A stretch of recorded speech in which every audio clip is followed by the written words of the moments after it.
عمومی طور پہ جب ولی کا ذکر آئے تو اس کے ساتھ کرامت کا تصور ساتھ جڑا ہوا ہوتا ہے، لیکن یہ بات ذہن میں رکھیں کہ یہ ولی کو اللہ کی طرف سے دیا گیا اعزاز تو ہے، لیکن یہ ولی کی علامات سے نہیں ہے۔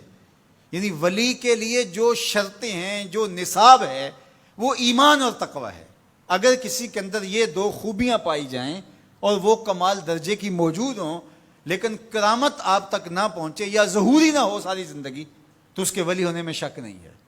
اور ایک شخص کے اندر آپ کرامت دیکھیں لیکن یہ دو خوبیاں نہ پائی جائیں تو اس کو ہم کرامت ہی قرار نہیں دے سکتے، وہ استدراج ہوگا۔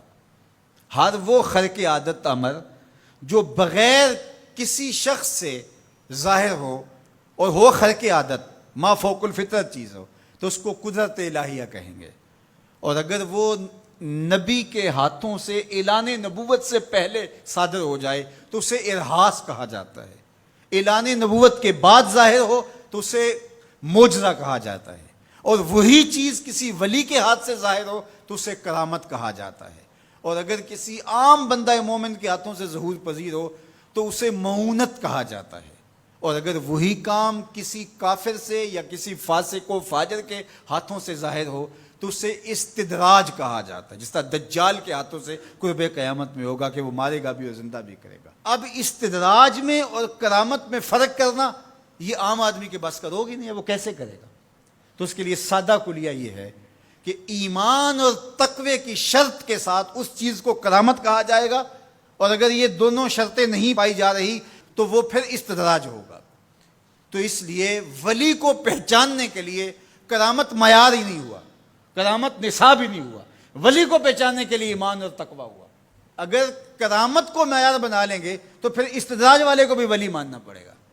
اور یہی وجہ ہے کہ بہت سارے لوگوں نے ایسے لوگوں کے اوپر جو کسی بڑے بزرگ کی گدی پہ بیٹھ گیا، یا وہ چار لوگوں نے اس کو مان لیا یا اس کے شعبے چل گئے اور شریعت کا واضح تارک ہے، اور لوگ اس کو اللہ کا ولی مان رہے ہوتے ہیں، اس لیے کہ ان کے ہاں معیار وہ نہیں ہے جو قرآن نے دیا ہے۔ قرآن نے دیا الذین آمنوا وکانوا یتقون، اور کرامت معیار نہیں ہے، وہ ایک ثمرہ ہے۔ اس ثمرے کو پہچانا جائے گا اس اصل نصاب کے بعد۔ اس کو صرف ایک مثال سے سمجھاتا ہوں۔ حضرت داتا گنج بخش علی حجویری علیہ الرحمہ نے کشف المعجوب میں یہ واقعہ لکھا ہے۔ کہتے ہیں کہ شیخ علی الخواص ایک بہت بڑے بزرگ تھے، وہ سفر پہ جا رہے تھے اور صاحب حال تھے، با کمال تھے، واقعتاً اللہ کے ولی تھے۔ ایک شخص آیا اور ہانپتا کامتا ان کے پاس آ کے رکا، کہا آپ شیخ علی الخواص ہیں؟ فرمایا ہاں۔ تو کہا کہ میں لمبا سفر کر کے آیا ہوں اور آپ کی صحبت میں کچھ دن گزارنا چاہتا ہوں، تو آپ مجھے اپنی صحبت کے شرف سے محروم نہ رکھیے۔ تو حضرت شیخ علی الخواص نے مراقبہ کیا اور اسے کہا کہ مجھے تیرے بدن سے کفر کی بو آ رہی ہے۔ اللہ والوں کو اللہ نے بصیرت کا نور دیا ہوتا ہے۔ اس نے کہا جی میں نصرانی ہوں اور دیار غرب سے آیا ہوں، آپ کی شہرت سنی تھی تو آپ کی صحبت میں کچھ وقت گزارنے کی آرزو ہے، مجھے محروم نہ رکھیے۔ شیخ کہتے ہیں میں نے ٹالنا چاہا، میں نے کہا کہ میری صحبت میں رہنا بڑا مشکل ہوگا، تکلیفیں سہنا پڑیں گی۔ اس نے کہا جی میں گوارا کروں گا۔ فرمایا ٹھیک ہے۔ کہا کہ میں چلتا گیا اور وہ بھی میرے ساتھ تھا۔ 8 دن گزر گئے، کبھی کھانا ملتا، کبھی 2 لقمے لے لیتے، کبھی پانی پی کے گزر اوقات ہوتی، کبھی گھاس کھا لیتے۔ ایک دن اس کا وجود کپ کپا رہا تھا بھوک کی شدت کی وجہ سے۔ اس نے مجھے کہا شیخ آپ اللہ کے بندے ہیں، میں نے عہد تو کیا تھا کہ کوئی آپ سے مطالبہ نہ کر پاؤں، لیکن اب میری سخت جواب دے گئی، تو آپ اللہ کے مقرب ہیں، تو اللہ کے اس قرب کی وجہ سے اس سے دعا کیجئے تو وہ میرے اور آپ کے کھانے کا انتظام کر دے۔ کہتے ہیں کہ میں اس کی حالت کو دیکھ کر کے سجدہ ریز ہو گیا اور اللہ کی بارگاہ میں نے یہ دعا کی مالک اس کافر کے سامنے رسوا نہ کرنا۔ کہا جب میں نے سر اٹھایا تو آسمان سے ایک طبق اترا جس کے اوپر 2 پیالے شربت کے تھے اور 2 روٹیاں تھیں، تو میں نے ایک پیالہ اور ایک روٹی اس کو دے دی اور ایک خود لے لی اور پھر سفر شروع ہو گیا۔ 8 دن پھر گزر گئے، پھر ایک دن وہی حالت کہ اس کا بدن کپ کپانے لگا۔ تو میرے دل میں آیا کہ روز روز حالت ایک جیسی نہیں ہوتی، تو اس دن تو لاج رہ گئی تھی، تو کہیں آج یہ پھر نہ بول پڑے، تو قبل اس سے کہ یہ بولے میں نے بول کر کے کہا کہ تو بھی عیسائیوں کا بہت بڑا پیر پادری ہے، تو آج تیری باری ہے۔ تو کہتے ہیں جب میں نے اس کو کہا تو اس نے بھی سجدے میں سر رکھ دیا، اور میں دل ہی دل میں سوچا کہ اس کا سجدہ ریز ہونا کیا معنی رکھتا ہے جب ایمان ہی نہیں ہے۔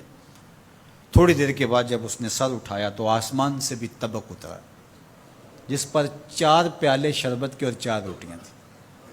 اس نے 2 روٹیاں اور 2 پیالے میری طرف بڑھائے، اور 2 پیالے اور 2 روٹیاں اپنی طرف کر لی، اور کہا کہ کل یا شیخ کھائیے۔